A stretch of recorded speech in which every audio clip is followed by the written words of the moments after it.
Bem-vindo a todos, agradecemos em nome da Adnotare, a todos os participantes, em especial a presença da Caroline Macedo, engenheira, obrigada, e da Rose Ramires, advogada. Eu vou fazer o roteiro aqui padronizado da Adnotare. Este evento é promovido pela Academia Nacional de Direito Notarial e Registral, Adnotare, entidade sem fins lucrativos que se pauta pela difusão de conhecimento na área do direito notarial e registral e pelo compartilhamento de informações em prol da sociedade, agregando profissionais das diferentes vertentes ligadas aos registros públicos em geral, em especial os advogados, para o aperfeiçoamento no âmbito das atividades extrajudiciais, de modo a melhorar a qualidade dos serviços prestados e disponíveis. Então, além dos encontros semanais promovidos pela Adnotare, o associado também tem o material técnico, doutrinário e jurisprudencial, fica disponível toda semana, e ele também tem a oportunidade de participar de artigos e revistas da academia. Nós temos também convênio com Migalhas e outras entidades. Aproveitamos para convidá-los a fazer parte da Adnotare, associando-se por meio do nosso site, adnotare.org.br. Hoje temos a satisfação de receber como convidada a Caroline Macedo, engenheira, e como debatedora a nossa associada e advogada, a Rose Ramires. Eu vou ler o currículo só um minutinho, que eu vou abrir aqui o arquivo do currículo. Então, Caroline Macedo é coordenadora técnica de regularização fundiária na Secretaria de Habitação, Prefeitura Municipal de Campinas. Ela participou da regularização fundiária Núcleo Residencial Vila Soma, famoso esse Vila Soma, né, Caroline? Histórico. Histórico.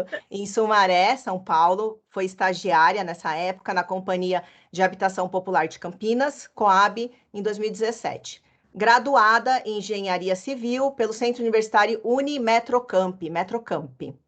Tem publicações e artigos em congressos nacionais e internacionais, voltados ao tema de regularização fundiária pelo Núcleo Residencial Vila Soma e responsável técnica também pelos projetos, gestão e execução. Aqui acho que é a mesma coisa da Vila Soma, está repetido o seu currículo aqui, me desculpem. E a doutora Rose Ramires é advogada, pós-graduada em meio ambiente, sustentabilidade e questões globais pela FAP. MBA em Direito Imobiliário pelo Legale, pós-graduada em Direito Imobiliário e Notarial da Escola Superior de Advocacia, São Paulo, 20 anos de carreira atuando no direito privado, especialista em direito imobiliário e membro da Comissão de Regularização Fundiária da OAB Guarulhos. Deixa eu voltar aqui. Então, como todos sabemos, na REURB temos duas modalidades. O artigo 13 da 13465, a Lei de Regularização Fundiária, ela define a REURB-S e a REURB-E. Hoje, em especial, falaremos da REURB-E. E qual a importância da diferenciação dessas modalidades? Já que elas têm o mesmo objetivo, ou seja, incorporar os núcleos urbanos informais ao território urbano. Uma delas, com relação a essa em especial, é isenção no pagamento de emolumentos e custas. Então, essa é a importância de você enquadrar a REURB-S e a REURB-E.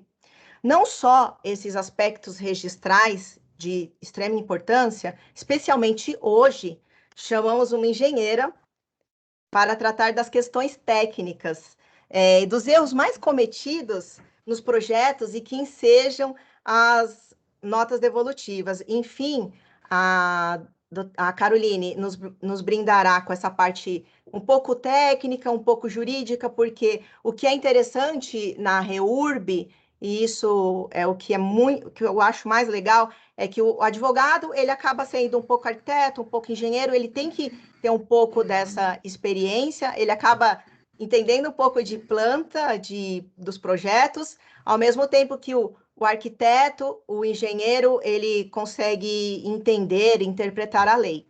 Então, eu já li aqui o currículo das duas. Como que nós vamos conduzir hoje? Caroline fará a palestra e, na sequência, a Rose fará os debates e os questionamentos aí para a Caroline. Então, eu vou deixá-las à vontade, especialmente a Caroline primeiro, depois a Rose, e eu vou desligar minha câmera e peço para os que estão assistindo também, desliguem as suas, desliguem o som, para que a imagem e a palestra, ela flua melhor. Eu estou vendo aqui que eu fico olhando para baixo, porque eu estou olhando a minha imagem, mas eu tenho que olhar para a câmera. Então, boa palestra para vocês. Pode começar. Pessoal, boa noite. Primeiramente, eu gostaria de agradecer à academia pelo convite, em especial a doutora Rose, que entrou em contato comigo e fez o convite. É muito bom e muito gratificante falar sobre a regularização fundiária. Ela, de uma maneira geral, eu comecei sendo estagiária de REURB, depois do estágio eu já fui direto para o Vila Soma, e depois, hoje estou como coordenadora técnica de regularização fundiária na Prefeitura de Campinas. Eu tenho recebido muitos processos de regularização fundiária de interesse específico. Então, na análise desses processos, eu fui elencando os principais desafios e as principais dificuldades que as pessoas encontram na hora de fazer a REURB, tanto o interessado quanto o município. Então, hoje eu trouxe para vocês alguns pontos mais, assim, técnicos, mas também que influenciam diretamente na parte jurídica do processo. Então, vamos lá. A regularização fundiária, ela é um conjunto de medidas que ela atinge diversas esferas, né? A esfera urbanística, a esfera ambiental, a esfera jurídica e a esfera técnica, né? Mas todas em conjunto visam o mesmo objetivo, que é a titulação dos seus ocupantes, né? A REURB, ela se divide em duas modalidades. A REURB-S, que é a de interesse social, e a REURB-E, que é a de interesse específico. Como que a gente pode diferenciar essas duas REURBs, né? Elas são diferenciadas a partir da caracterização socioeconômica, né? A partir do poder aquisitivo dos seus ocupantes. Ela é até 5 salários mínimos, é classificada como regularização fundiária de interesse social, e mais que 5 salários mínimos, ela já entra para o caráter específico. Como que é feita essa classificação, né? O município, quando ele recebe o requerimento da REURB, ele tem aí pela lei até 180 dias para confirmar a modalidade da REURB. Então, é feito um cadastro preliminar social dos ocupantes, né? Com a confirmação da renda por lote, por família, e é tirada uma amostragem. Essa amostragem que é retirada por média, ela vai definir se ela é REURB-E ou se ela é REURB-S, tá? Mas as duas, tanto a REURB-E quanto a REURB-S, elas têm o mesmo objetivo, né? Ampliar a urbanização dos municípios, né? Levar a urbanização para os lugares, né? A gente sabe que a regularização, ela não traz apenas a titulação da unidade territorial ali para a pessoa. Ela leva infraestrutura básica, ela leva água, ela leva luz, ela leva a urbanização até aquela área, né? Outro fato também que ambas as REURB, sendo ela E ou sendo ela S, ela tem o objetivo de deixar com que aquele ocupante permaneça na sua área de origem, né?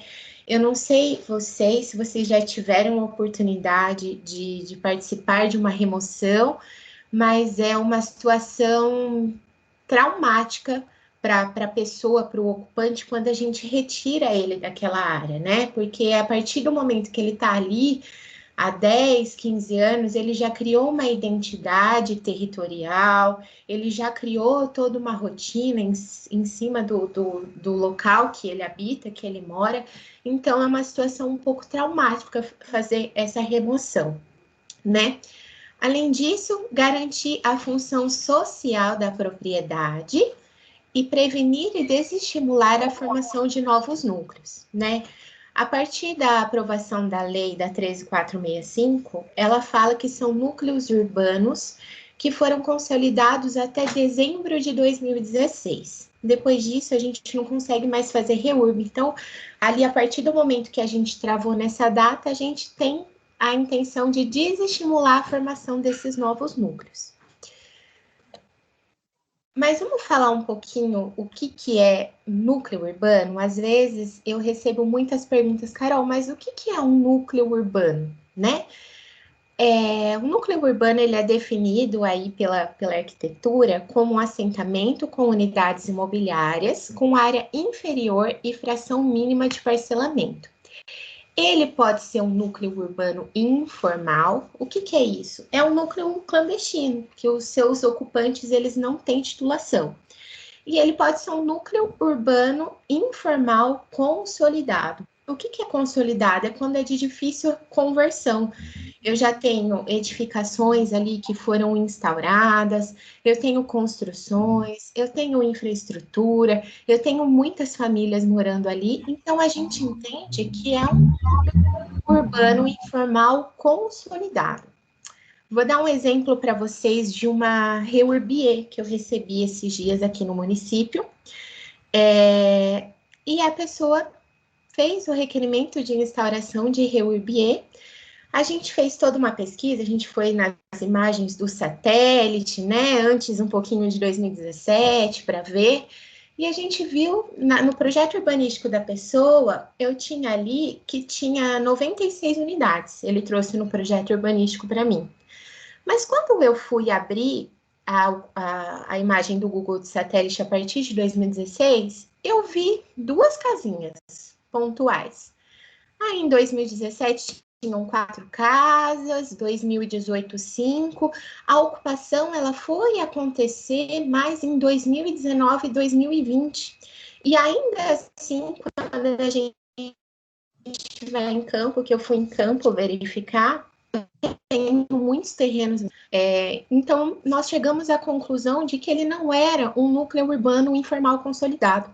Então, ele não era passível de regularização com base na 13465, tá? Bom, como a gente está falando um pouco tanto da REURB quanto da REURB-S, só para dar essa introdução, eu trouxe as principais diferenças entre elas, tá? Bom, basicamente, a regularização fundiária de interesse social, ela é custeada pelo município. Não só o processo, quanto os projetos, como as peças técnicas, mas também possíveis obras que possam acontecer ali, né? A 13465, ela fala que o núcleo, para ele ter a regularização, ele tem que ter a infraestrutura básica, né? Água, luz, drenagem, pavimentação. Então, se nesse núcleo, objeto de regularização fundiária, de interesse específico não tem, é obrigação do município fazer os projetos e custear esta obra, tá? Já na REURB, o que acontece? Tudo isso é custeado pelo interessado, né? Mas a gente tem situações de que é interessante para o município fazer a obra naquele trecho, porque eu vou ligar ali uma parte que é de REURB ou uma outra parte da cidade que pega uma parte que é social, que faz parte da área do município, é de interesse do município fazer aquela obra. Então, o município pode fazer a obra e cobrar posteriormente do interessado, daquelas pessoas que são objeto de REURB. Outra característica, na REURB-S, se eu tenho compensações urbanísticas e compensações ambientais, elas também são custeadas pelo município. Já na REURB-S, acontece ao contrário. tanto as compensações ambientais quanto as compensações urbanísticas, elas são custeadas pelo interessado. E não só a execução das obras ou a execução das compensações, mas a parte de projeto e de estudos também são custeadas pelo interessado. Vamos falar um pouquinho de como a gente faz esse requerimento para instaurar a REURB? Tudo começa com o requerimento, né? A gente chama de requerimento de instauração de REURB. Quem que pode protocolar esse requerimento? Os beneficiários, as cooperativas habitacionais, a associação de moradores, fundações, os advogados responsáveis, os engenheiros responsáveis, desde que eles tenham uma procuração e uma qualificação do seu subscritor para entrar com esse pedido de regularização fundiária, tá? E tem que ser reconhecido em cartório também, tá, pessoal?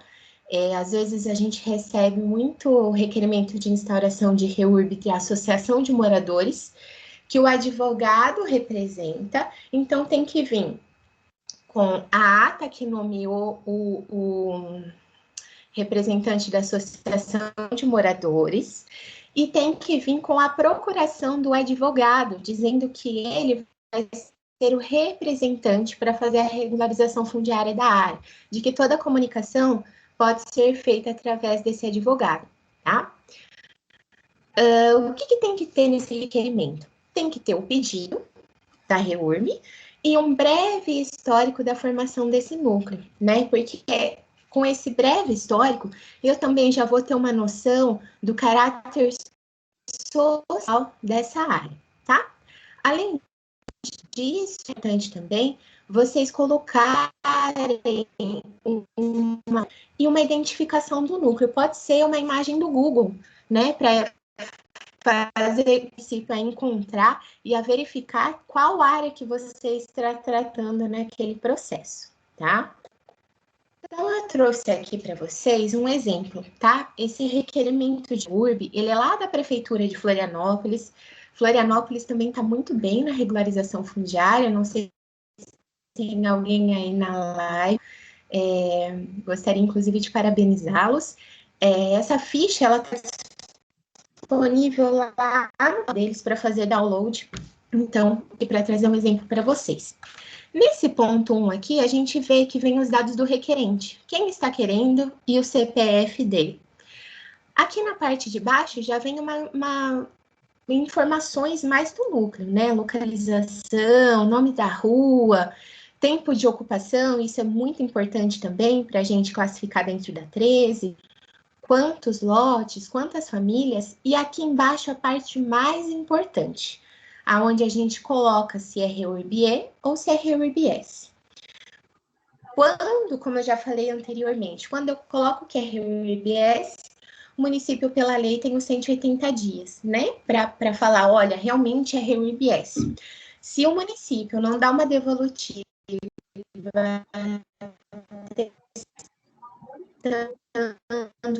que realmente é REURB, fazer REURB-S, tá? Agora, quando o interessado já protocola o pedido como REURB-E, o município não precisa fazer essa confirmação. Ele aceita já direto que é REURB-E, não precisa passar por esses 180 dias, tá? E aqui embaixo também, a gente tem, parece tão pequenininho, mas é tão importante, porque aqui a gente vai colocar a data, tá?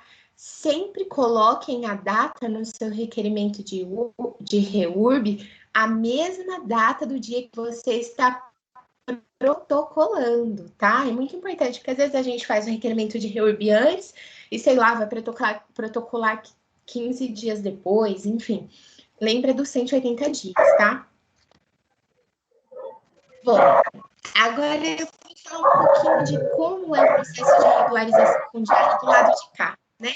Como que o município vai levar isso, né? Acho que tá com o fone ligado aí, pessoal. Dá uma olhadinha que tem um cachorro aí Acho que dá uma olhadinha aí, tá? Então, na etapa 1, a gente chama de etapa de diagnóstico, né? Essa primeira etapa, a gente faz Caroline? uma consulta geral. Então, por exemplo, nesse primeiro, a gente... Oi? Caroline, tá falhando um pouco sua internet? Alguém, deixa eu ver quem que tá com a câmera aberta aqui. É o Ivan, eu já pedi para ele desligar tanto a câmera quanto o fone. Tá. Eu não consigo desligar ele. Você consegue, Keila?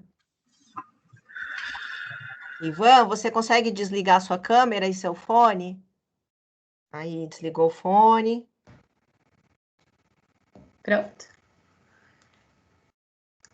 Tá me ouvindo, Rose? Tá bom? Vamos embora. Tá bom. Então, vamos lá. A gente faz uma divisão por etapas aí do processo de regularização fundiária, né? Tanto para ficar mais fácil para a pessoa que está protocolando, quanto para o município analisar. Então, nessa primeira etapa, a gente chama de uma etapa de diagnóstico. Ela é uma etapa preliminar, onde eu vou ter a consulta de certidões. O que são essas certidões? Eu vou atestar, consultar se tem água, se tem esgoto, se tem drenagem, se tem toda a parte de infraestrutura básica que a 13465 pede para mim.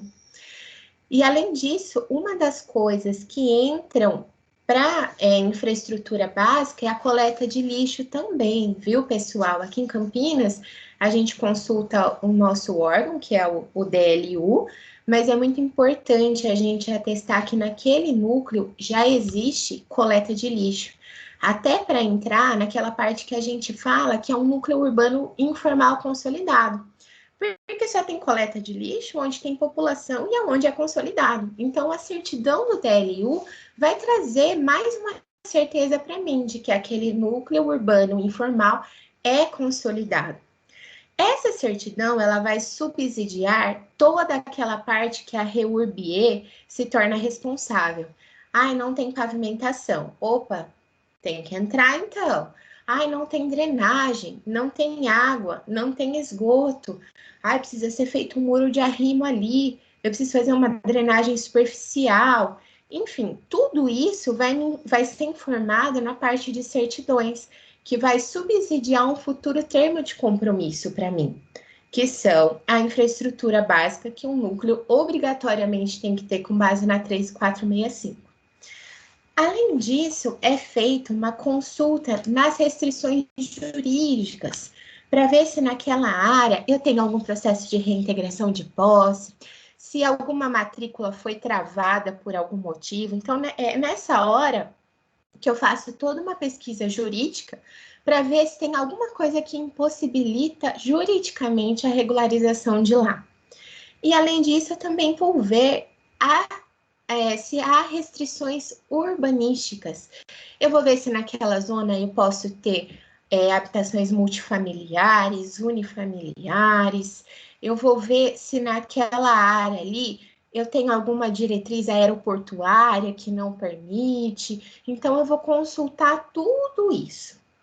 Junto, eu vou ter esse relatório no final, depois que eu consultei as certidões e eu consultei as restrições urbanísticas e jurídicas, isso gera para mim um relatório técnico, jurídico e social preliminar. Eu vou ter que fazer uma caracterização das pessoas que ocupam aquela área também, tá? Passando para... Opa, acho que pulou um slide. Pulou um slide. Aqui era a etapa 2, desculpa, tá, pessoal?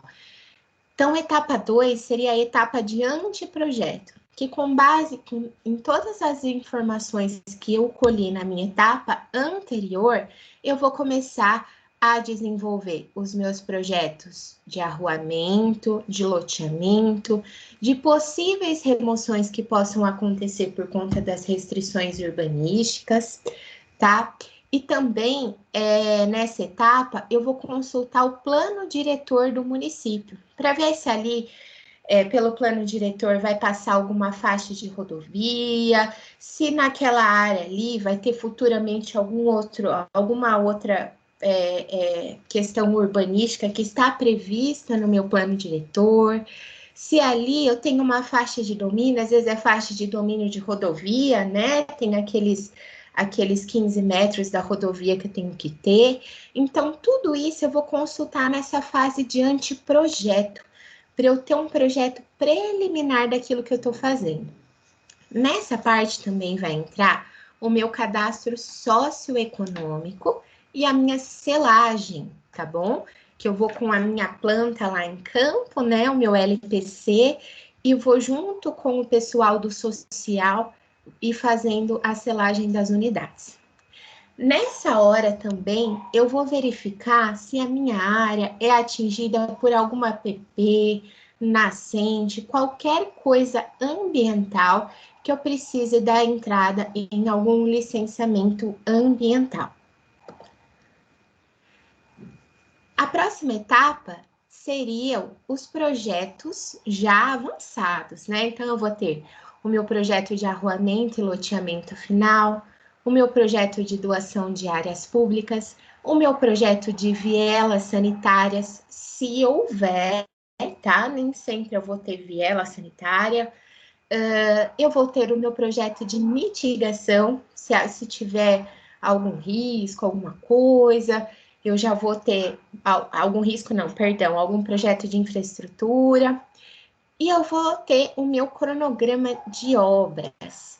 Posteriormente, a minha planta de numeração predial. Então, essa fase é uma etapa que eu estou um pouco mais avançada, que eu já consultei todas as outras secretarias, todos os órgãos ambientais, eu já atestei toda a infraestrutura existente ou não existente.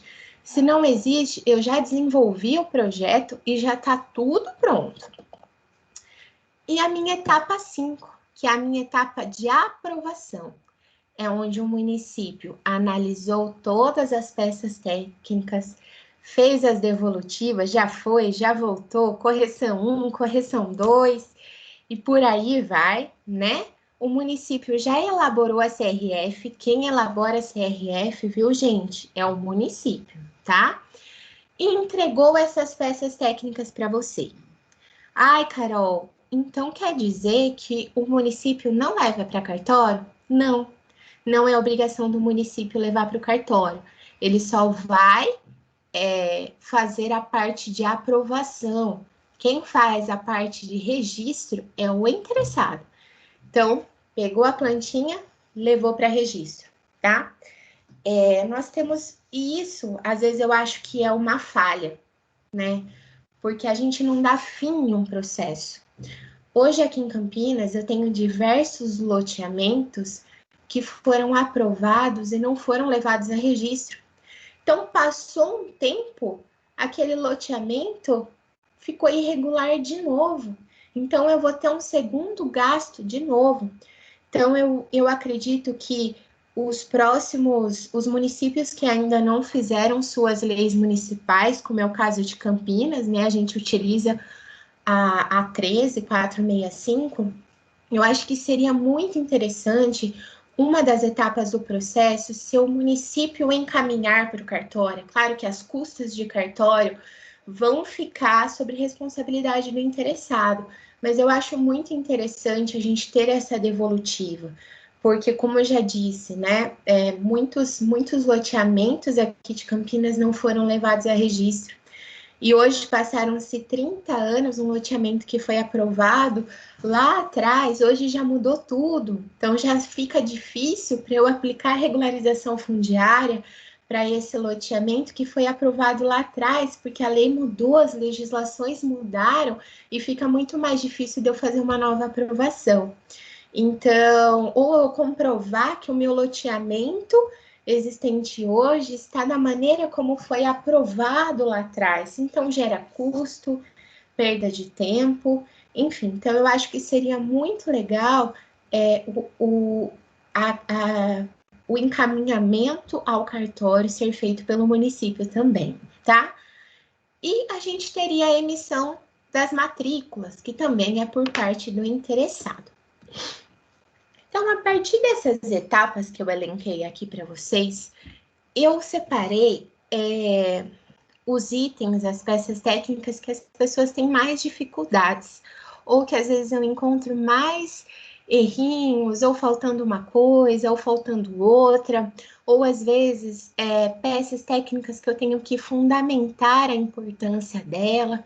Então, eu trouxe aqui para vocês hoje tudo isso, tá? Então, eu vou começar pela planta de pesquisa de cartório, né? Aqui em Campinas a gente usa muito essa planta, a gente vê como uma das etapas mais importantes da regularização fundiária, junto com o LPC, porque se a gente tiver algum errinho ali ou alguma matrícula não for identificada ali, pode inviabilizar o processo, tá? Então, como que essa planta ela é elaborada? Eu preciso mostrar para o cartório aonde que é a minha área e quais os confrontantes que eu tenho a informação. Nem sempre eu vou ter informação de todos os confrontantes, porque são loteamentos antigos, enfim. Eu não tenho acesso à base de dados do município, então fica muito difícil realmente a gente identificar todos os confrontantes, né? Só com a matrícula do loteamento. Porque muitas vezes a matrícula desses loteamentos são muito antigas também, nem tem coordenada. O ponto de amarração dela é com um marco de madeira que deflete à direita. Gente, né? A gente tinha muito isso antigamente, a gente amarrava as matrículas em pontos físicos, em elementos físicos que deixam de existir, né? Um marco de madeira, né? Hoje 30, 40 anos depois, esse marco de madeira nem deve estar lá. Então, existe essa dificuldade. Quais são os elementos que eu tenho que representar na minha planta? Eu vou identificar o loteamento, o contorno do perímetro que eu vou trabalhar. Ai, Carol, eu não sei que matrícula que eu tenho aqui do lado. Põe o nome do loteamento. Loteamento Recanto dos Pássaros. Loteamento tal. Ah, eu tenho o nome dessa rua. Ah, legal. Então eu vou entrar lá no portal de zoneamento da sua cidade. Eu vou ver se essa rua é oficial, se ela já tem algum decreto ou não. É muito importante a gente verificar se em algum desses loteamentos a gente tem uma rua oficial. Porque pensa comigo, se a rua é oficial, ela tem matrícula. Opa, mais uma orientação que eu vou ter para o cartório me ajudar a chegar no desenho final da matrícula. Outra coisa também, eu tenho que representar córregos, rios, áreas de lazer, áreas de preservação, porque pode ser que lá atrás tenha sido aberta uma matrícula para uma área de lazer que existe lá. Pronto, mais um confrontante que eu achei, tá? E também, junto com essa planta, eu preciso mandar um ofício para o cartório, fazendo um requerimento de pesquisa de matrícula e informando a modalidade da REURB, tá bom? Então, eu vou colocar aqui para vocês, ó, eu trouxe um modelinho para vocês darem uma olhada. Essa parte aqui que eu tô passando o mouse, que tem essa linha pontilhada, é o meu perímetro. Então, eu identifiquei aqui ele, ó, núcleo residencial tal, desmembrado da matrícula, aí você coloca o número da sua matrícula. Aqui do lado, eu não tenho informação da propriedade, então eu coloquei o nome do lote.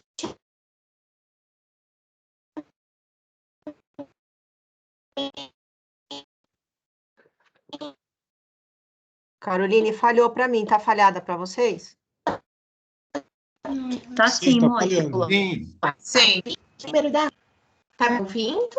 Caroline, volta na parte que você falou Do lindeiro, do vizinho. do confrontante da informação de confrontante do loteamento. Quando você abriu o desenho, aí falhou um pouco. Volta nessa parte. Por favor, obrigada. Tá, imagina, tá dando para eu me ouvir bem agora? Sim. Tá. Ela oscila e daí eu te interrompo e ela volta. Tá. Então, vamos lá. Voltando. Então, aqui, ó, nessa linha pontilhada, eu tenho o contorno do meu loteamento. Aqui, eu identifiquei o nome do meu núcleo, o nome da minha área, e o número da matrícula, desmembrado da matrícula tal. Então, eu vou desmembrar essa área de uma matrícula, de um remanescente. Aqui do lado, eu não tinha o nome do loteamento, então eu só coloquei loteamento tal, tal, tal.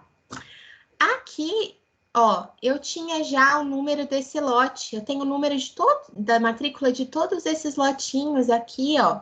Por quê? Porque esse loteamento já é regular, eu tenho que demonstrar individualmente cada um dos meus confrontantes. Ai, Carol, mas e se eu não tivesse o número da matrícula? Porque eu não tenho consulta base de dados do município. Você vai lá e identifica qual quadra que é. Quadra C do loteamento tal. Quarteirão tal do município de Campinas. Coloque alguma informação para o cartório conseguir se orientar. Ai, Carol, mas ó, vi aqui que é uma rua tal, eu acho que é rua 19. Coloca todas as informações que vocês conseguirem colocar, pode colocar. Nesse cantinho aqui, ó, vocês estão vendo que eu não tinha número de nenhuma matrícula? Eu vim aqui e coloquei o nome da quadra, o número da quadra, vai ser quadra X do loteamento tal. Então, a gente tem que pensar que o cartório vai ler matrículas para identificar os meus confrontantes. A matrícula, ela sempre vai me falar lote tal, da quadra tal, quarteirão. Então, eu trazendo todas essas informações para minha pesquisa de cartório, eu vou conseguir com que o cartório olhe para a planta e já identifique, tá? A gente tem que ter muito na nossa cabeça, na nossa mente, que a gente não pode dar um trabalho para o cartório. O cartório tem que simplesmente bater o olho e entender. Bateu o olho, já viu a informação, tá? Bom, eu fazendo a minha pesquisa de cartório, eu recebi uma devolutiva do cartório, falando todas as matrículas que eu tenho confrontante daquela área, com o ofício do cartório, falando quais matrículas que ele identificou, eu já tenho mais um objeto jurídico de defesa.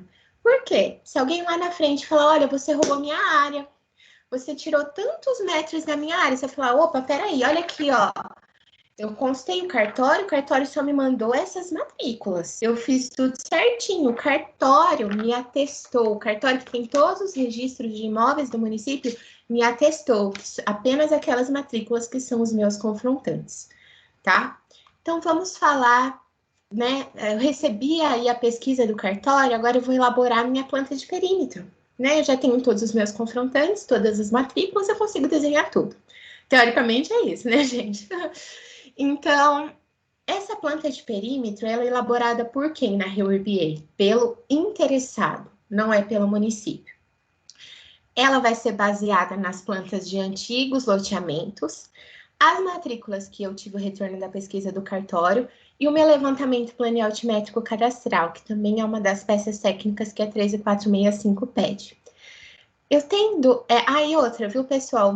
Vocês podem fazer o requerimento para o município das plantas dos antigos loteamentos. O município pode fornecer isso para vocês, tá? Então, vocês podem fazer essas requisições.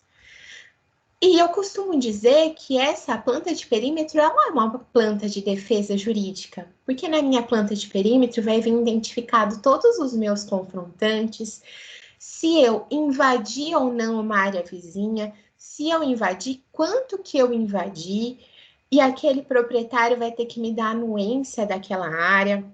Então, a planta de perímetro é uma planta jurídica. Justamente para te defender de possíveis processos judiciais que possam ter, enfim, porque você vai ter, mais uma vez, atestado e aprovado pelo cartório de que aquela sua planta está ok, tá? O que essa planta deve trazer? A identificação das matrículas confinantes e confrontantes. Ai, Carol, mas eu preciso colocar as matrículas confinantes, mesmo que essas matrículas sejam da minha propriedade? Você precisa identificar para mim essas matrículas, colocar lá, matrícula tal, é confinante, você tem que colocar todas essas informações. Vai ter que ter um quadro de áreas e confrontações. No próximo slide eu vou mostrar para vocês como que é feito esse quadro de áreas. E nesse quadro de áreas, eu vou ter a anuência dos proprietários confrontantes de possíveis áreas que eu possa ter pego ou não. Lá na plantinha, no carimbo da sua planta, eu vou ter a RT, recolhida pelo responsável técnico, e eu também vou ter a planta assinada pelo interessado, ou seja, pelo representante da associação de moradores, pela pessoa que está cuidando do processo, que foi, né, nomeada aí para cuidar, ela tem as procurações, tudo certinho. Então, eu vou ter todo esse conjunto de assinatura, de anuência, de responsável técnico, então, por isso que ela se torna uma planta jurídica. Então, eu trouxe aqui um exemplo para vocês de planta de perímetro. Nesse primeiro quadro, vocês podem ver que eu tenho aqui todas as matrículas confrontantes, todas as matrículas que relam no meu perímetro, tá? Então, eu coloquei aqui todos os pontos, quem é o proprietário, número da matrícula, e vou deixar um espacinho aqui para o meu proprietário conseguir, para ele dar a anuência, para ele assinar de que tá ok, concordo. Aqui embaixo, eu vou ter as minhas matrículas confinantes. Tá vendo aqui, ó? Que eu tenho várias matrículas e aqui eu informo nessa coluna aqui qual área que eu usei daquela matrícula confinante. Então, por exemplo, nessa primeira matrícula aqui, eu tinha uma área total de quase 2.700 metros. Mas dessa matrícula, eu só estou pegando 312 metros. Mais uma vez, assinatura do proprietário, tá? Aqui embaixo eu até coloquei de amarelinho para vocês, para chamar bem a atenção, que essa área deve ser demonstrada, tá? Eu vou dar um exemplo para vocês. Eu tive um caso aqui no município, que a pessoa, né, tinha o quadro de confrontantes, tinha lá, estava pegando 60 metros quadrados da área dele e ele assinou. Aí depois de um tempo ele veio e falou, gente, mas vocês pegaram a minha área? Ah, mas olha aqui, ó, você assinou, você concordou que a gente estava pegando 60 metros, você deu a anuência. Então, mais uma vez, a planta de perímetro defendeu o caso, né? Quais são os principais desafios que a gente encontra para fazer uma planta de perímetro? Muitas vezes a gente não tem as plantas dos antigos loteamentos, né? Isso deixa mais difícil ainda da gente ir atrás. Às vezes está na prefeitura, às vezes está no cartório, então a gente tem que fazer toda essa busca. Outro desafio também que tem é quando altera o cartório, quando altera o registro de imóveis. Vou dar um exemplo para vocês. Eu tenho um loteamento aqui na cidade vizinha que ele faz parte, na verdade, a planta dele faz parte, na verdade, do terceiro registro de imóveis aqui de Campinas. Nessa cidade não se encontra nenhum registro desse loteamento. E a pessoa foi lá naquele cartório procurar e não achava. E veio falar comigo e falou, Carol, eu não encontro as matrículas, o cartório sempre me dá uma devolutiva falando que não encontra nada, não encontra confrontante, não encontra nada desse loteamento. O que eu faço? Falei, nossa, que estranho, você já ligou na prefeitura, já pediu. Falei, peraí, ó, o antigo cartório aí da sua cidade era o terceiro registro de imóveis daqui. Tenta ligar lá, faz o requerimento lá e pronto, deu certo. Então, as informações estavam nesse registro de imóveis, não tinham sido passadas para o outro ainda. Outra dificuldade que a gente encontra é que as matrículas antigas, elas não tinham coordenadas. Elas simplesmente eram, como eu falei, 10 metros até um marco de concreto, depois deflete à direita até a casa de madeira do antigo sítio, não sei o quê. Então, esses elementos, eles não existem mais, esses elementos físicos. Então, a gente tem mais essa dificuldade. Outra dificuldade que a gente tem, essas matrículas, elas foram sendo vendidas. Outro dia eu peguei uma matrícula que tinha 80 páginas, gente. 80 páginas. Um vende para o outro, vende 2% e foi indo. Então a gente fala, chega uma hora e fala assim, gente, quem que é o proprietário, né? Outro desafio que a gente tem também é que a matrícula, a delimitação da área, segue o curso do rio. Depois de 30 anos, o curso do rio alterou. Então, quando eu faço o meu levantamento planial altimétrico cadastral, o meu rio era aqui, agora ele está aqui. Olha esse espaço de área que sobrou. O cartório fala para mim, nossa, mas da onde que você está tirando essa área? Da onde está esses 200 metros quadrados a mais que você está me falando aqui? Ah, o curso do rio que alterou. Como que eu vou explicar isso? Tem que, né? São muitas conversas para explicar isso. Feito isso, a gente identificando todos os confrontantes, todas as matrículas confinantes, a gente precisa notificar esses proprietários. No caso da REURB-E, também é o município que faz essa notificação, tá? Eu estou com um caso aqui no município, por exemplo, vou dar um exemplo de como a gente fez aqui. A gente elaborou a notificação, o secretário de habitação assinou, a gente deixou tudo pronto, chamou o interessado e falou, olha, agora você encaminha no endereço da matrícula essas notificações e devolve para a gente uma cópia do AR. Então, o município faz escreve, né, fala que a gente está passando, que a tal área está passando por processo de regularização fundiária, tal, menciona que a matrícula daquele proprietário é confrontante, que a pessoa tem tantos dias para impugnar o processo, enfim. Então, o município faz essa parte da notificação, mas quem encaminha a notificação pode ser o município? Pode, mas nesse caso vai ser o interessado, tá? Mais uma vez, né, essa notificação ela é encaminhada para o endereço que consta na matrícula. Aí eu coloquei aqui já, né, o ofício no município, o AR, parte do interessado. A gente também faz a publicação no Diário Oficial, tá? Então, é feita uma publicação no Diário Oficial da área, das possíveis áreas atingidas, de quanto está pegando de cada área, e coloca que tem 30 dias para ser impugnado o processo. Há casos em que a pessoa se não quer receber a notificação, mas, né, de qualquer jeito, ela foi notificada, né, e também saiu a publicação no Diário Oficial. Então, a gente finalizou essa parte do perímetro. Agora, a gente vai mais para a parte de diretrizes urbanísticas e de compensações, tá? Que é uma das dificuldades que a gente encontra também no processo de regularização fundiária.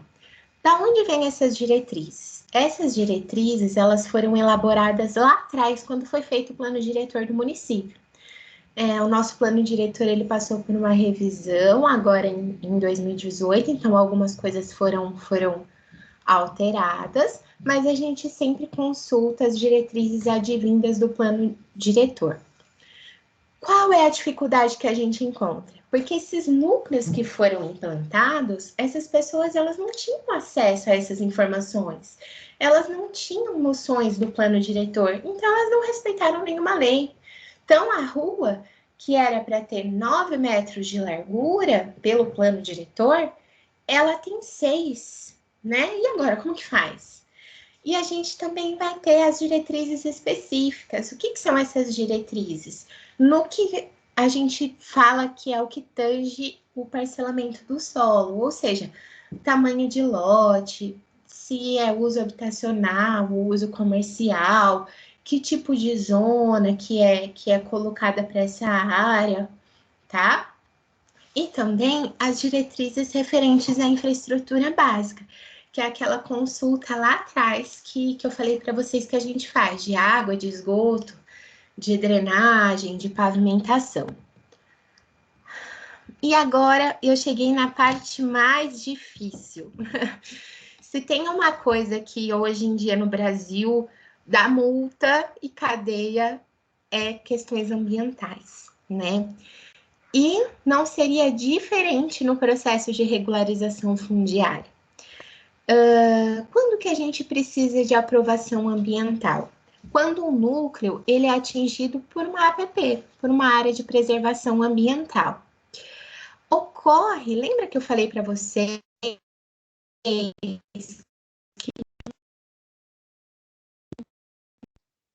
muito tem uma Caroline, dificuldade aqui. Caroline, Oi. Cortou de novo, mas agora cortou só um pouquinho, volta só um pouquinho.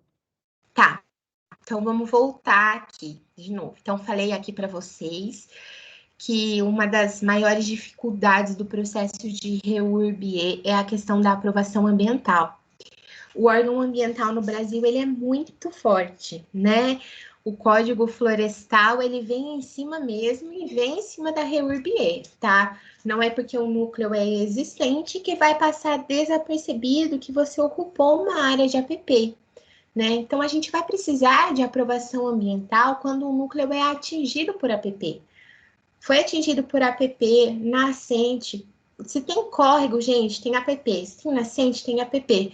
Nossa, mas aqui no meu terreno minado, gente, tem uma nascente aí, tem APP. Vamos tomar cuidado, a gente vai precisar de um licenciamento ambiental, tá? Fique esperto nisso. Ocorre que, lembra quando eu trouxe para vocês, outra dificuldade, né? Que eu trouxe para vocês lá atrás, que muitos núcleos foram aprovados e não levados a registro? Lá atrás, esse núcleo ele foi aprovado considerando a legislação ambiental que lá atrás era vigente. Hoje é uma outra legislação. Então, se eu não levei a cartório, eu vou ter que submeter a uma nova aprovação. E agora, como que eu faço? Porque agora, com a lei vigente, esse núcleo é atingido por uma APP. O que eu devo fazer? Eu vou precisar de uma aprovação ambiental, sim. Ai, Carol, mas já foi aprovado lá atrás, mas agora eu preciso de uma aprovação ambiental.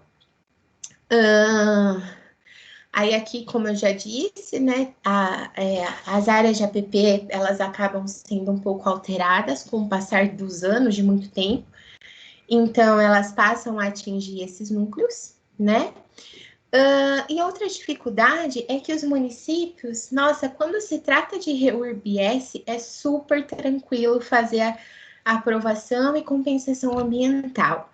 Mas quando eu trato da REURB-E, eu trago uma dificuldade para dentro do processo, tá? Deixa eu ver se eu vou falar disso aqui agora. Então tá. Por que eu tenho essa diferença entre REURB-E e REURB-S? Quando eu vou lá no Código Florestal, no artigo 64 do Código Florestal, que trata de aprovação ambiental para regularização fundiária de interesse social, ele só coloca que eu preciso apresentar um relatório técnico que demonstre que aquelas condições vão promover melhorias ambientais para aquela área. Beleza, perfeito, tudo certo. Só que quando eu vou para o artigo 65 do Código Florestal, que trata de REURB-E, eu tenho uma lista de itens e peças técnicas que eu preciso apresentar para ter a aprovação ambiental. E, mais uma vez, essa aprovação ambiental, todo meu estudo de compensação, ela é custeada pelo interessado e não pelo município. Então, até peguei aqui algumas peças técnicas que a gente precisa apresentar de acordo aí com o artigo 65 do Código Florestal. Claro que vocês vão precisar contratar um geólogo, um profissional da parte ambiental, porque ele vai ter que emitir a responsabilidade técnica dele e assinar. Então, ele vai ter uma série de documentos que ele vai precisar demonstrar, né? Ele vai ter que identificar todos os recursos naturais que tem ali, fauna, flora, caracterização física, ambiental e cultural. Então, tem uma série de coisas que precisam ser apresentadas, diferente da REURB-S, que o município vai elaborar, é um técnico do município que vai elaborar, e é o técnico que vai aprovar também, e é o município que vai executar a compensação. E, além disso, quando se trata de faixa de APP, quando é REURB-S, a gente consegue intervir numa metragem muito maior. Agora, quando eu falo de REURB-E, quando eu tenho uma APP, eu tenho, por exemplo, eu tenho um córrego, eu tenho que deixar 15 metros de cada margem do córrego, pronto. Eu perdi 30 metros da minha área só de largura, não estou falando de extensão. Então, eu não consigo intervir na faixa de APP de um núcleo de REURB. Claro que se eu intervir, vão ter compensações, assim, inimagináveis para fazer. Então, das maiores dificuldades do processo de regularização fundiária de interesse específico é a aprovação ambiental, porque às vezes é exigido tantas coisas que torna o processo cansativo e torna, assim, inviável, porque ele acaba ficando tão caro de compensação ambiental, de estudos ambientais que eu tenho que fazer, que ele acaba ficando inviável para o interessado. Mas o que eu tenho falado e discutido, assim, até com colegas de trabalho meu tá, mas a situação tá existente. Aquilo existe lá. A gente vai permitir que essa situação continue sendo irregular? Eu vou permitir que aquela pessoa deixe de contribuir com o município, deixe de pagar o IPTU, porque eu não consigo fazer um cálculo de uma compensação que caiba dentro do orçamento da regularização fundiária de interesse específico? Então, essa é uma das discussões que a gente tem, tá? Então, eu coloquei aqui mais algumas, o que mais precisa de aprovação ambiental, né? Áreas que atingem APP, proteção de manancial, tudo isso a gente precisa fazer um estudo técnico ambiental elaborado por um técnico. E nesse estudo ambiental que vocês vão fazer, precisa ser previsto a compensação também, que aí o município vai dar, ok, beleza, pode ser essa compensação ou não. Faça o seu cálculo de novo, considerando essas espécies, essas e essas, tá? Aí eu vou deixar uma reflexão aqui para vocês. Quando o loteamento existente não se enquadra nas regras urbanísticas vigentes, eu vou demolir tudo? Eu vou passar a máquina em cima de 200 casas que existe lá? Ou eu vou pensar em soluções que eu possa trazer para o processo de compensações urbanísticas? Porque, gente, se a gente inviabilizar tanto o processo desse jeito, a gente nunca vai conseguir tirar o município da situação irregular dele. Então, eu trouxe aqui um slide para vocês de como a gente pode driblar esse problema. O que a gente pode pensar? Como eu já disse, o loteamento ele existe há muito tempo e ele foi feito com base, talvez na legislação existente naquela época, mas que atende a população local. A gente tem que pensar que a cidade ela é planejada, ela é feita, todos os programas são elaborados pensando na população.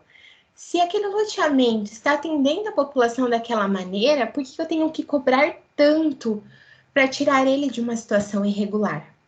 Outra coisa que a gente tem que pensar é que a região ela é situada no perímetro urbano. Então, eu tenho que levar a urbanização para lá. Então, eu tenho que contribuir por processo. Outra coisa, tem alguma coisa no meu loteamento que está comprometendo a mobilidade urbana? Ah, mas tem uma diretriz, Carol, que era para ela ter sido aplicada aqui. Mas o que a gente pode fazer para solucionar esse problema, tá? Outra coisa, hoje um lote mínimo ele tem 125 metros quadrados, mas em situações de REURB, a gente sabe que vão ter lotes menores. A pergunta que a gente tem que se fazer é a seguinte: esse lote garante uma habitação digna para essa pessoa? Uma moradia digna para essa pessoa? Esse loteamento, ele tem equipamentos e atividades econômicas que abrangem não só o loteamento, mas o loteamento do entorno? Então ele está contribuindo urbanisticamente, ele não está tão errado assim. E outra coisa que a gente tem que pensar, até o momento, o município não aplicou multa, ele não cobrou nada, ele foi um pouco omisso, vamos pensar, não omisso, é que a demanda do município ela é muito grande, né? Muito, muito, muito grande mesmo. Então, se até o momento o município não interviu no processo, no loteamento clandestino, eu acho que eu tenho que contribuir para que aquele loteamento ele deixe de ser clandestino e aquelas pessoas passam a contribuir urbanisticamente para o município e também financeiramente com o pagamento das taxas, né? Então, o que pode ser feito com base nisso? Pode ser feito um estudo de impacto de vizinhança, que a gente pode pegar aí um raio de 3, 5 quilômetros do meu entorno e eu verificar, tem uma pracinha para fazer ali, eu tenho uma pavimentação para fazer ali, eu tenho uma drenagem para fazer ali, olha, eu já identifiquei aqui as possíveis compensações urbanísticas que podem ser propostas. A partir do momento que eu definir qual compensação urbanística que vai ser feita, eu elaboro um termo de compromisso e um cronograma de obra. Pronto, eu destravei o processo, né? Eu não permito regular. Eu destravei o processo e o interessado assinou um termo de compromisso de que em 30 meses ele vai fazer aquela determinada obra, tá? Isso nas questões urbanísticas. Agora, nas questões ambientais também pode ser feito um estudo técnico ambiental com um técnico, né, um geólogo, um engenheiro ambiental, alguém que possa responder tecnicamente por isso. Ele propor as compensações ambientais e, mais uma vez, eu ter um termo de compromisso e um cronograma, tá? Que na REURB, todas as obras, compensações ambientais ou urbanísticas, elas são custeadas pelo interessado e elas devem ser cumpridas dentro do cronograma previsto, né? Você está assumindo um compromisso com o município de que você vai fazer aquilo. Agora, esse slide é para você, para você que faz parte de alguma comissão de elaboração de lei da sua cidade para regularização fundiária. Gente, a gente sabe que a 13465, ela facilitou muitas coisas, e isso foi muito bom, né? Eu acho que a gente abriu os olhos para uma situação clandestina que existia e falou, a gente precisa resolver, porque não traz, como eu trouxe naquele primeiro slide, eu não só uma resolutiva de um problema de ocupação, eu levo infraestrutura, qualidade de vida para aquelas pessoas, elas se sentem pertencentes ao município. Então, se você faz parte da comissão da elaboração da lei, pense em medidas mitigatórias que possam fazer com que o interessado pela regularização fundiária possa compensar urbanisticamente e ambientalmente. Outra coisa legal é que a maioria dos municípios tem muitos núcleos que são objetos de regularização de interesse social e muitas vezes o custo, a gente sabe que o custo para fazer uma REURB é alto. Então a gente poderia propor uma maneira de que a REURB financiasse a REURB-S. Como? Pode ter um valor por metro quadrado do loteamento que vá que seja cobrado para custear a regularização de interesse social, isso também pode ser uma compensação, tá? Elabore modelos de peças técnicas e deixe disponível no portal do seu município, porque a REURB é um assunto novo para as pessoas, né? As pessoas não sabem fazer uma planta de perímetro, as pessoas não sabem fazer uma planta de arruamento e loteamento, então deixe sempre os modelos, e se não tiver lá, quando a pessoa instaurar o processo de REURB, fala, tô te mandando os modelos, liga, entra em contato, quebra esse espaço entre o munícipe e o município, tá? E outra coisa que você tem que pensar, tá? Você que vai, né, pensar nessas peças, nas requisições que você vai fazer com a lei. Pensa que o loteamento já existe há muito tempo e que nunca foi feito nada para que ele não existisse, ou que se foi feito, não teve sucesso. Então, pense em medidas que não... Léo pediu para perguntar. Oi? Pense em medidas que não deixem o processo engessado, né? O processo precisa fluir, tá? Agora, para as pessoas que fazem parte da comissão que faz a análise das peças técnicas de aprovação, pense sempre na sua cabeça, deixe isso muito claro, que as pessoas, elas não estão acostumadas a tratar a REURB. Então, se você sempre conseguir fazer uma reunião com os interessados da REURB, explicando para eles o passo a passo do processo, as peças técnicas que você vai precisar, isso vai enxugar bastante o tempo do processo, tá? Mande o modelo das peças técnicas e dos arquivos, memorial descritivo, ofício para cartório, mande os modelos. Não trave o processo mais uma vez. Se a situação está ali, vamos buscar medidas que a gente possa compensar aquilo que já foi feito. A gente não vai conseguir passar a máquina em 300 unidades habitacionais, tá? Pense que você não está analisando um empreendimento novo, tá? Você está analisando um empreendimento existente. E na lei fala que a gente tem que tratar como o existente, não como um empreendimento novo, tá? E sempre interessante, lembra aquele caso que eu falei para vocês, que na peça técnica estava me mostrando que eu tinha 96 lotes abertos? Eu fui lá em campo e não tinha nada disso. Então, é muito importante você, quando você receber a peça técnica, você ir até o local fazer vistoria também. Carol, o que pode entrar como compensação urbanística? O que eu posso pensar para compensação urbanística? Possibilidades de melhoria no sistema viário e nas conexões com o restante da cidade. Eu vou dar um exemplo para vocês do Vila Soma, tá, pessoal? Eu sei que é uma REURB-S, mas é como a gente pode pensar. O Vila Soma, a gente tinha, ainda tem, né, porque vão ser abertas as ruas, uma entrada oficial e uma saída oficial estreita, em que só passavam 2 carros, tá? Então, imagina o trânsito que era ali, porque eu tenho 2.700 lotes, 10 mil pessoas entrando e saindo da comunidade, porque eu tinha uma entrada só.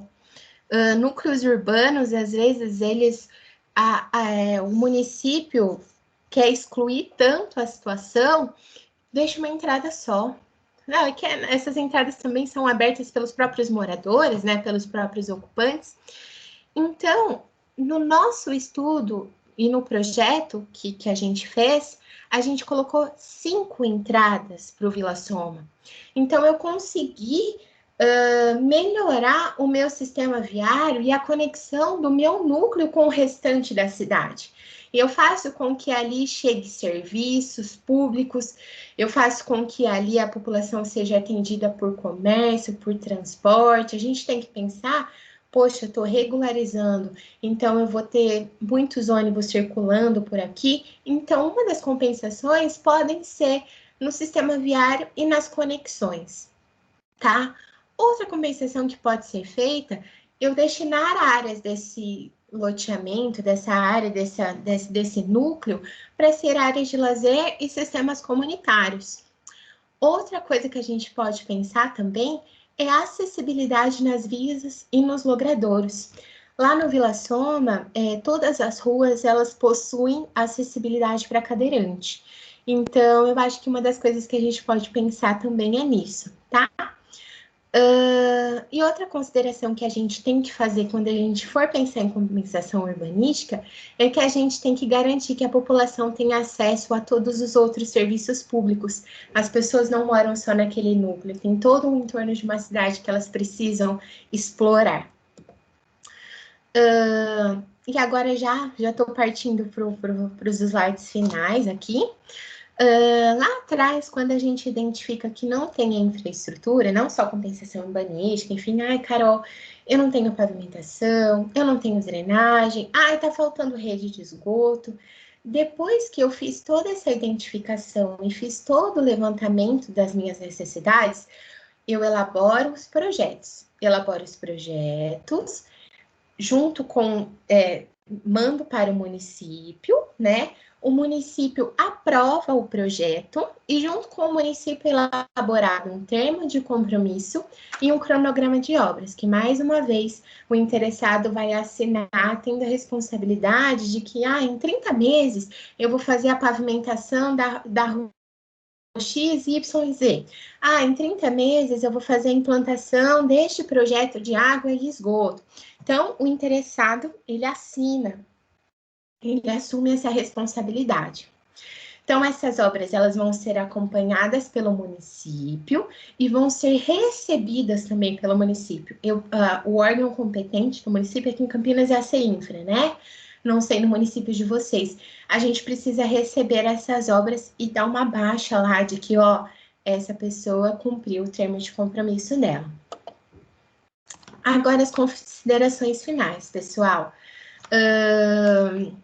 Cada município tem o seu processo de regularização fundiária. A gente tem a Lei Federal, a 3465, né, que ela é em caráter federal, mas tem muitos municípios que já têm a sua lei, né? Aqui em Campinas a gente está em fase de elaboração, então é sempre importante vocês verificarem se o município de vocês já tem uma legislação vigente, tá?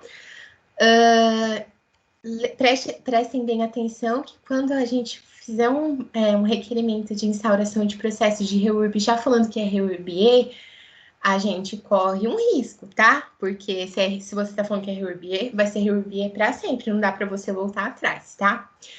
E aí, nós chegamos à conclusão, então, que na REURB-E, todas as compensações, todos os projetos, todas as peças técnicas, tudo que for feito vai ser custeado pelo interessado.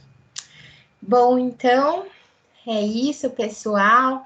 Aqui eu estou deixando os meus contatos. Aí tem meu telefone pessoal, o meu e-mail, o meu Instagram. Se vocês quiserem me seguir, nas próximas semanas eu estou lançando um canal aí de dicas rápidas de REURB. Então, eu vou utilizar bastante o Instagram para me comunicar com vocês. Então, é isso, eu estou à disposição. Caroline, muito obrigada.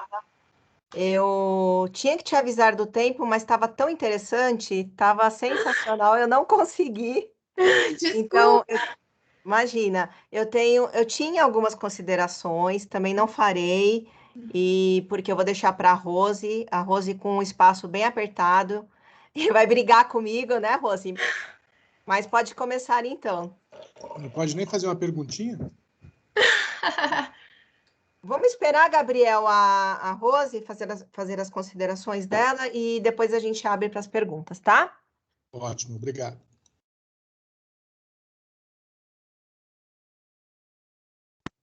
Rose, você tá muda para mim. Rose, eu não estou te ouvindo também.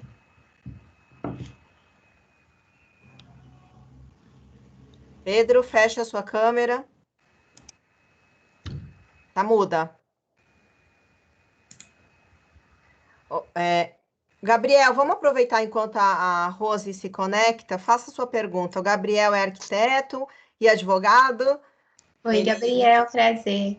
Tudo bem? Prazer, parabéns pela palestra. Obrigada. Minha dúvida é o seguinte, com relação à implantação da REURB, a cidade tem um zoneamento determinado, vamos dizer que tem uma zona mista, né? E vai ser feita essa reurbanização, né? Há necessidade da prefeitura definir um zoneamento específico, uma ZEIS, uma zona especial de interesse social, para que possa ser implantado? Não, porque a partir do momento que você faz, eu aqui entendendo como município de Campinas, tá? Cada município tem a sua legislação. Mas eu entendo que a partir do momento que você faz a solicitação de instauração do processo da REURB, nós do município vamos fazer todas as considerações. A gente pode aceitar ou não o processo da REURB, mas a lei fala que, vamos dizer assim, tudo pode ser regularizado, desde que não tenha risco, que não possa ser mitigado, né? Então, eu posso ter uma mancha de inundação, eu posso ter um assoreamento, mas esses riscos podem ser mitigados com obras de drenagem ou muro de arrimo. Ok, pronto, é objeto de REURB. Tudo pode ser regularizado, desde que não seja risco e um risco que não possa ser mitigado. Mas, doutora, tem um problema da taxa de ocupação e do coeficiente de aproveitamento dos determinados zoneamentos, da testada, área mínima de lote, né? Então, a REURB-E, ela pode chegar e modificar tudo isso num zonamento já instalado, entendeu? Sim. Então, penso eu que deva existir um perímetro, né, que determina aquele zoneamento específico para a REURB que está se consolidando. Certo. É isso? Certo. Tá, eu vou falar agora aqui como a gente faz aqui em Campinas, tá? A gente tem as áreas mínimas de lote, né? Que fala aí, eu não sei que município que você está, mas aqui seria 125 metros quadrados. Só que dentro da REURB, a gente pode ter lotes menores e lotes maiores. Isso não há problema, desde que não esteja causando um problema urbanístico para um todo. Isso vai muito do técnico que está analisando o seu processo de REURB, né? Então, por exemplo, se eu tiver um lote maior ou um lote menor e eu entender que aquilo não está atrapalhando o núcleo como um todo, eu acho que a gente tem que ter esse entendimento. Mas não estaria a lei municipal, que é a lei de zonamento, sendo infringida? Por exemplo, se eu tenho uma testada de 14, né? A REURB determina 5, eu estou infringindo uma legislação. Né? Sim, entendi a sua pergunta. Mas é que, por exemplo, a gente está considerando essa legislação que você está falando de como se a gente estivesse aprovando um empreendimento novo. A gente não está aprovando um empreendimento novo, a gente está aprovando um empreendimento existente. Vou te dar um exemplo, se você for lá no urbanismo aqui na cidade de Campinas hoje, e você tiver um lote menor, com uma área menor,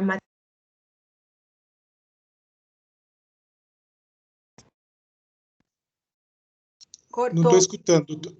Cortou, Caroline, na hora que você falou, se você tiver um lote com uma área menor... Peraí, tá muda também. Será que é um problema na plataforma? A Rose mudou até de computador. Voltou, Caroline. Tá, então, por exemplo, o que a gente tem que ter em mente, aquilo que eu trouxe num slide anterior, é que a gente não está aprovando um empreendimento novo, né? A lei fala que a gente tem que fazer a análise da REURB da situação como ela está.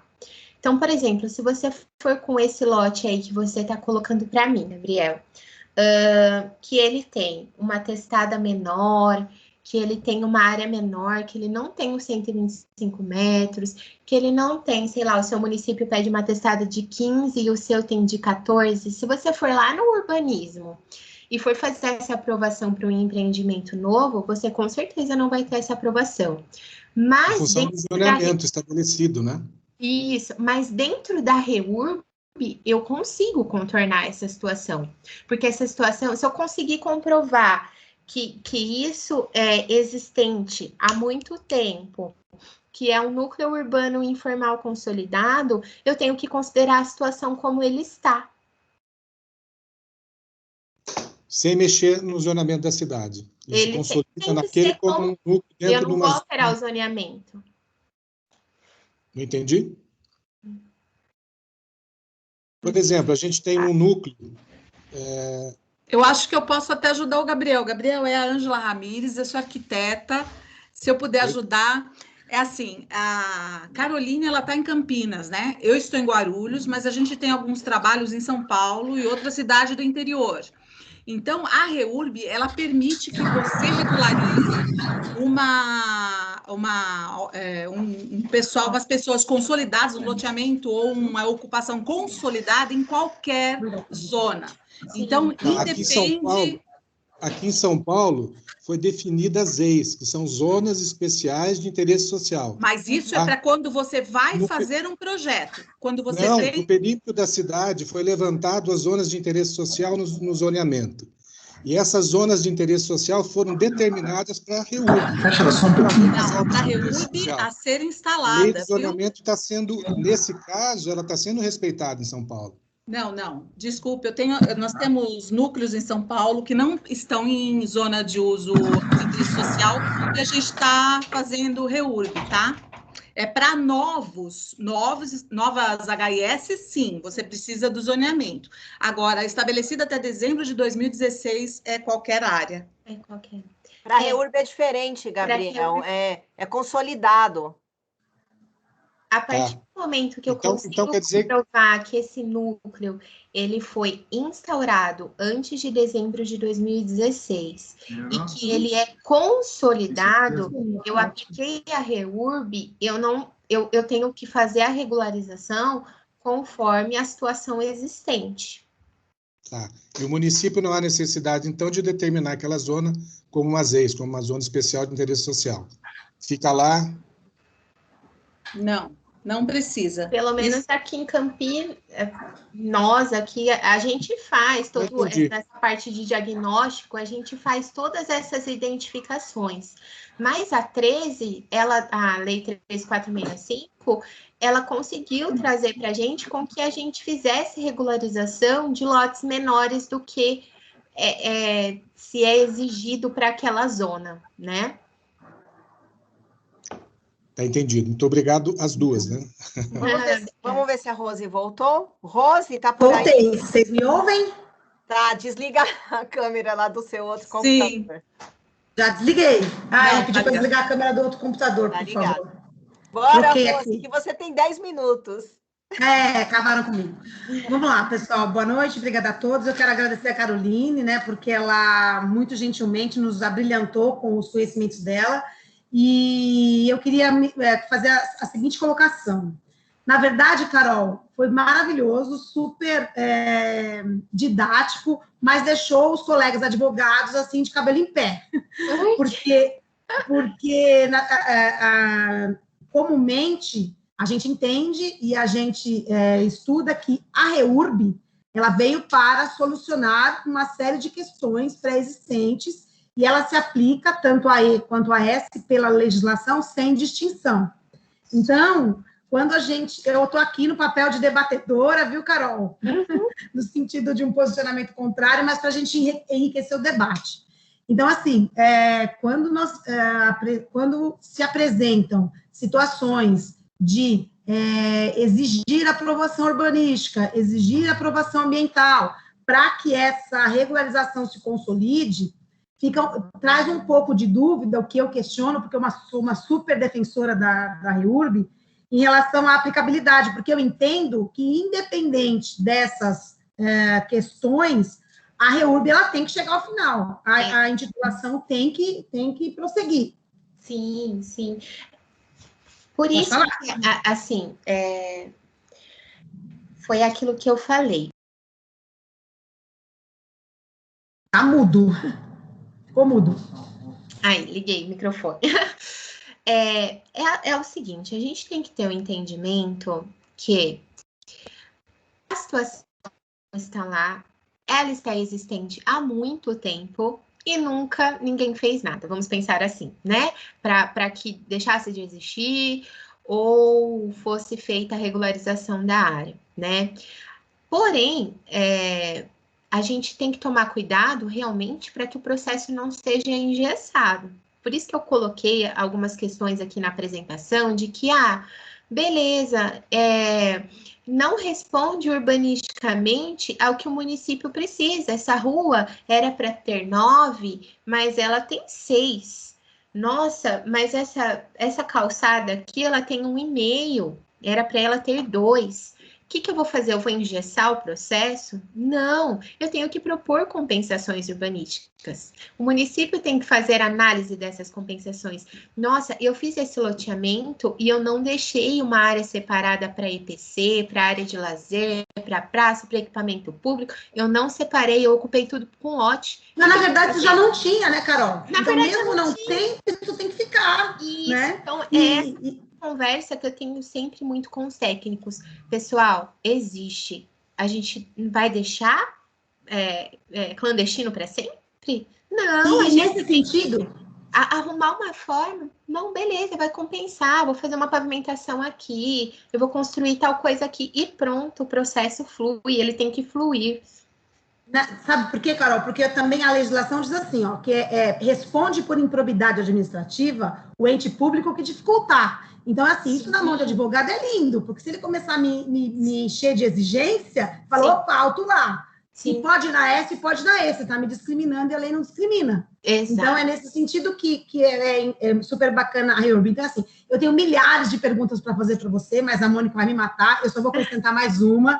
E a gente faz um bate-bola. Eu vou dar o contato do meu suporte. As pessoas mandam as perguntas, a gente grava e a gente manda para elas, para a gente poder sanar. Porque o que eu quero é que os colegas, assim como o Gabriel, tem muitos outros que entendem de uma forma diferente, e a gente tem isso na cabeça, que loteamento novo é uma situação, loteamento anterior é outra, então, assim, eu quero que os colegas de todas as áreas entendam que a REURB, nessa união de esforços disciplinares, está aí para a gente aproveitar, tanto para regularizar, para trazer bem-estar social, quanto para rentabilizar.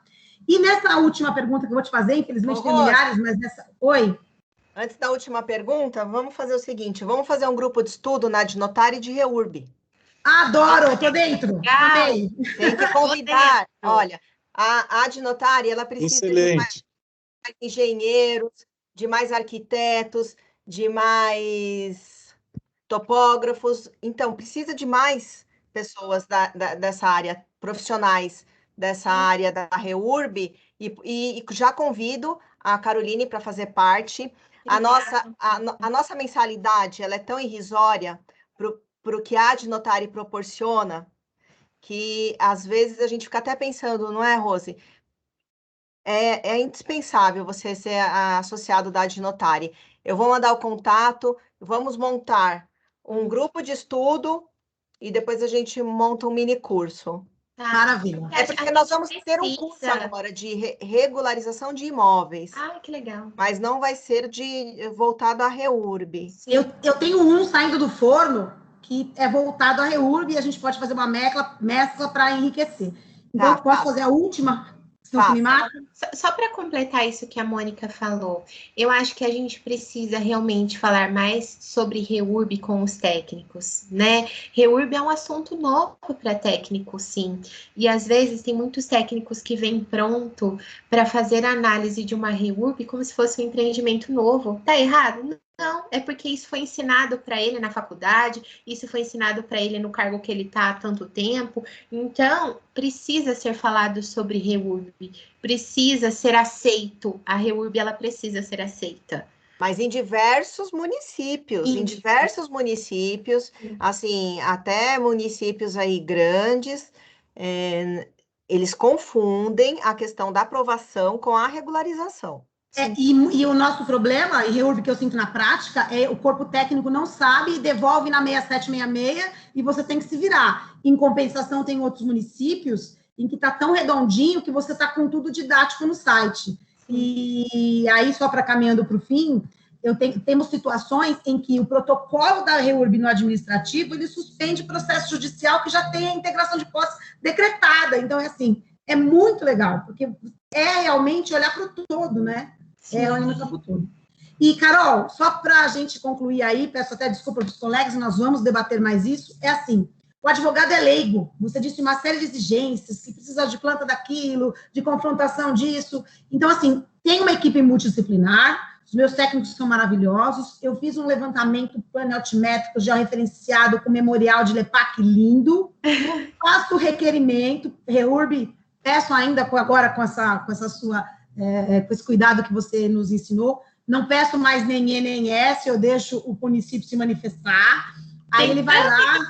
Você tem que colocar no seu requerimento, se REURB... Não, agora não põe mais, porque agora você já me ensinou que se eu botar E, vai até o final. Devolver, falando, entendemos que é E, aí você vai falar, não, mas era S.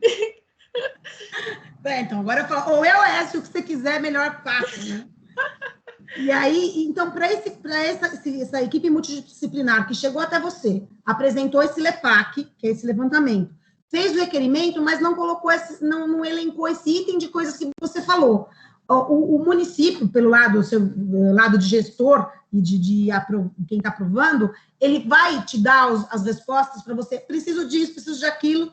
Ele vai te oportunizar isso? Sim, com certeza. Até são feitos comunicados aí, né, em que o município faz a análise do processo que você protocolou e ele fala assim, olha, de acordo com as peças que a gente analisou, precisa ser corrigido isso, isso e isso.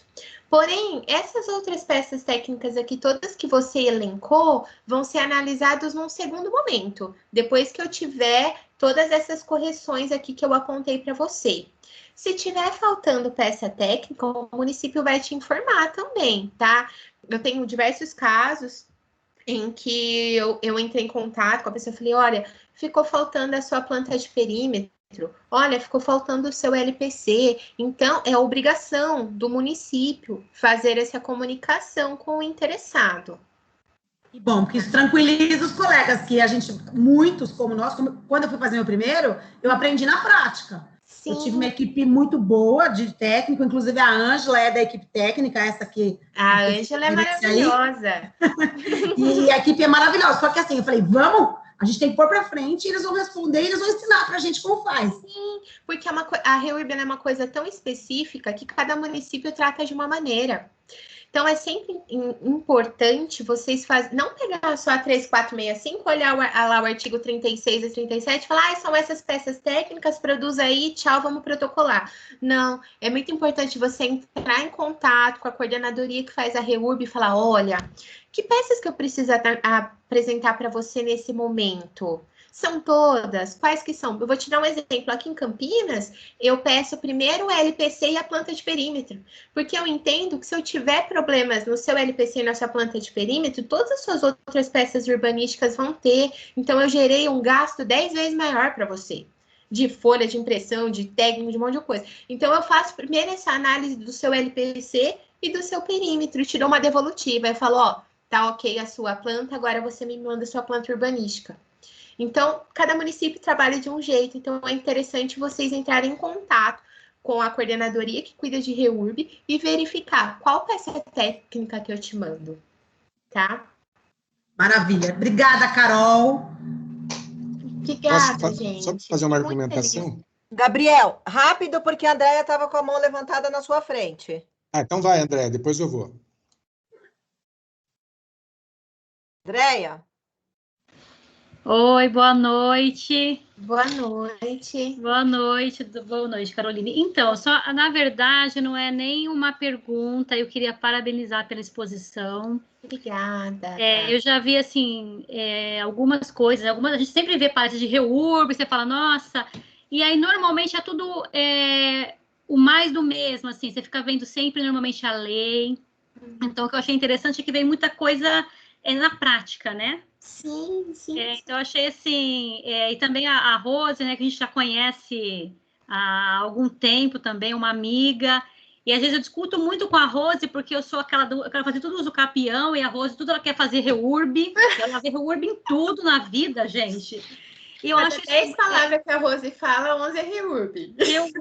Então, eu acho interessante passar isso para o advogado, né? Porque vem a parte do engenheiro trazer isso para a gente, porque como o Gabriel mesmo colocou, que também é arquiteto, mas que vê muitas vezes como fala, estrita legalidade. Sim, temos que seguir a lei, mas nós temos hoje a lei da REURB, que eu até vi uma denominação que é como se fosse uma anistia. Não sei se eu poderia utilizar isso para os loteamentos anteriores. Então, eu acho isso bem...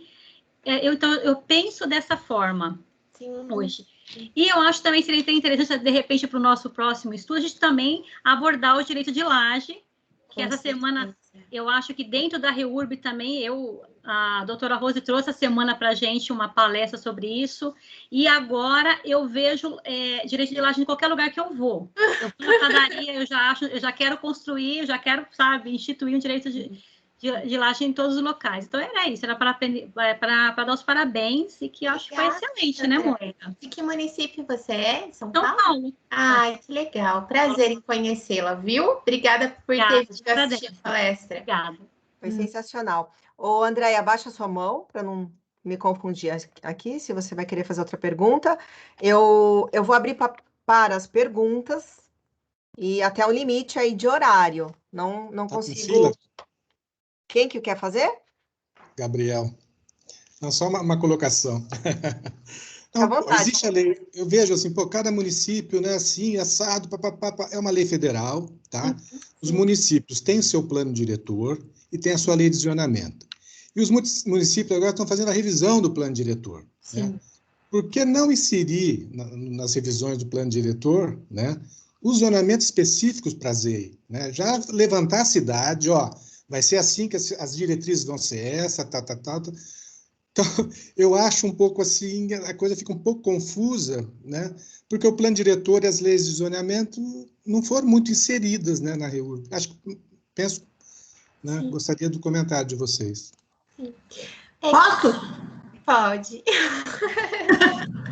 Então, Carol, na verdade, assim, o plano não foram inseridos, existiu, inclusive, manifestação de órgãos de arquitetura, existiu movimentação de defensoria pública e órgãos do Ministério Público, justamente nesse sentido, na época tanto da provisória quanto posteriormente quando virou lei, no sentido de que que o regramento urbanístico tinha sido deixado de lado.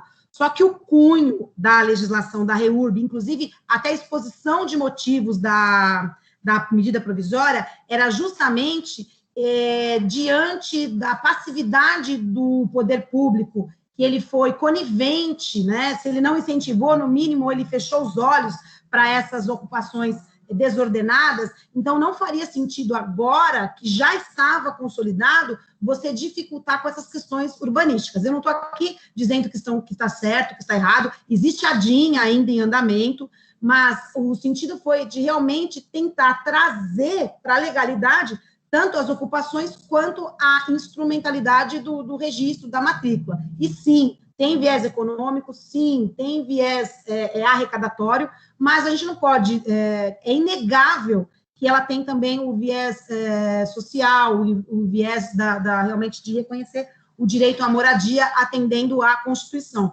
Então, assim, fatores como exigir que... Eu entendo que deveriam as cidades fomentar em suas leis fiscalização, mas mesmo assim não teria condições técnicas de você só conceder a propriedade ou o título para quem tivesse esse alvará, até porque se você não tem habite, se a coisa já está pronta, não tem mais o que fazer, né? Então, nesse sentido, sim, você tem razão, a legislação ela deixou de lado essas exigências em prol da regularização, sim. Gente, outra coisa, ó, só para finalizar, eu estou deixando aí o meu contato do suporte para quem quiser o slide de REURB e outros materiais que eu tenha, tá bom? Caroline, vai falar? Tá muda. Só complementando, desculpa também, a fala da Rose, mas na questão técnica, na questão de engenharia, se a gente também fizesse, vamos falar agora de REURB-S, tá?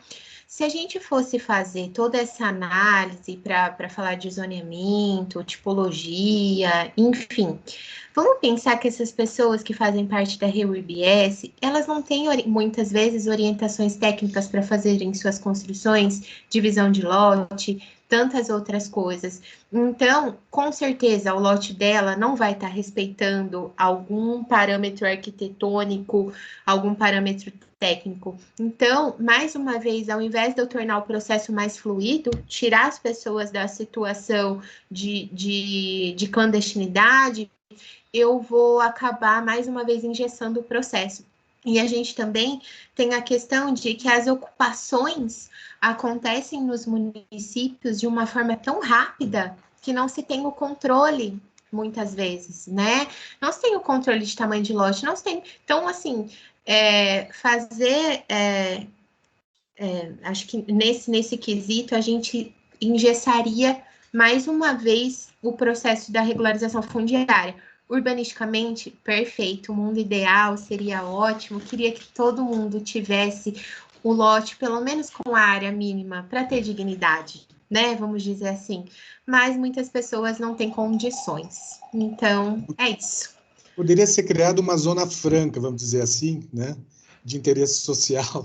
Sim. Mas você quer segregar a população, os pobrinhos, pelo amor de Deus. Não vamos segregar, não, vamos juntar o povo. Não é segregar, é dar a eles condições de ter o seu lote, de ter a sua, né, dentro da urbanização, sem bagunçar o zonamento da cidade, estabelecer ali uma situação que ele pode fazer as implantações dele, mas estabelecer, né? Porque senão a zona lindeira, ela, pô, por que ele pode, não pode, sabe? É uma colocação que pode ser feita pelo quem está no zonamento da vizinho. Sim. Eu penso que é contribuição, viu, Gabriel? Essa sua colocação é contribuição e aquilo que eu já tinha conversado com você anteriormente. Nós, enquanto formadores de opinião e enquanto tendo a possibilidade de levar conhecimento, a gente tem que levar essa proposta aos municípios para que, quando eles forem fazer a legislação, também pense nisso, a legislação municipal. Interessante essa questão. Sim. É isso. Obrigada, Gabriel, pela sua pergunta. E alguém mais tem alguma pergunta? Temos, né? Mas a gente não pode. Ângela está com a mão levantada. Você escreveu no chat ou vai fazer? Não, é rapidinho, muito rapidamente. Primeiro, eu queria dar os parabéns para vocês. Ótimo, nós precisamos fazer mais propostas como essas de vocês para esclarecimento, né? E depois dizer que, historicamente, os arquitetos, essa luta pela habitação regularizada, né, pelos os movimentos de regularização, vêm sido feitos desde os idos de 1960 e pouco, historicamente, né? E as populações, elas ocupam essas áreas, tem muita população há muitos anos. Você vê um exemplo dos morros cariocas, né? Quanto tempo eles têm de ocupados. A gente tem que integrar essas pessoas, tem que trazer para o urbano, pensar neles, e é nisso que a regularização veio ajudar. Vocês estão de parabéns, quem está lutando por isso e levando à frente, fantástico. Boa noite para todo mundo, foi ótimo. Obrigada. E só a última, Júlia. Obrigada. Se a gente parar e pensar historicamente, o maior loteador do Brasil clandestino foi Pedro Álvares Cabral, gente. A gente foi invadido, parcelamos, capitanias hereditárias, divisão de lote, então isso está desde 1500 acontecendo, né? Então, pensa nesse intervalo de tempo todo, o que urbanisticamente já não foi passando por cima, né? Então, agora a gente tem a missão de resolver. Que bom que está na nossa mão, porque isso é lucrativo, isso é bom, bora trabalhar. Isso, muito obrigada, pessoal. Então, olha, pelo avançar da hora, temos que encerrar. É bom porque fica esse gostinho de querer mais e até de promover um grupo de estudo, uma nova palestra. E eu só queria deixar um recadinho para convidar a todos o nosso próximo evento, no dia 13/5, toda quinta-feira, às 19 horas, como sempre, com o tema Código Florestal e o Registro de Imóveis, com a participação do Dr. André Marquezin. Eu acho que também tem a participação aqui do Bruno Grupp, que é da Adnotari também, ele é membro efetivo. E então agora eu quero as considerações finais, um minutinho bem rápido para a Caroline, um minutinho para a Rose, e eu já encerro. Bom, pessoal, gostaria de agradecer a todos, a Mônica, a doutora Rose pelo convite, fiquei lisonjeada, estou à disposição para o que vocês precisarem, para a gente conversar de REURB, trocar ideias, né? REURB, a gente aprende uma coisa nova a cada dia, né? Então, eu passei aí os meus contatos, o meu Instagram. Então, quem tiver alguma dúvida, quiser entrar em contato comigo, fique à vontade.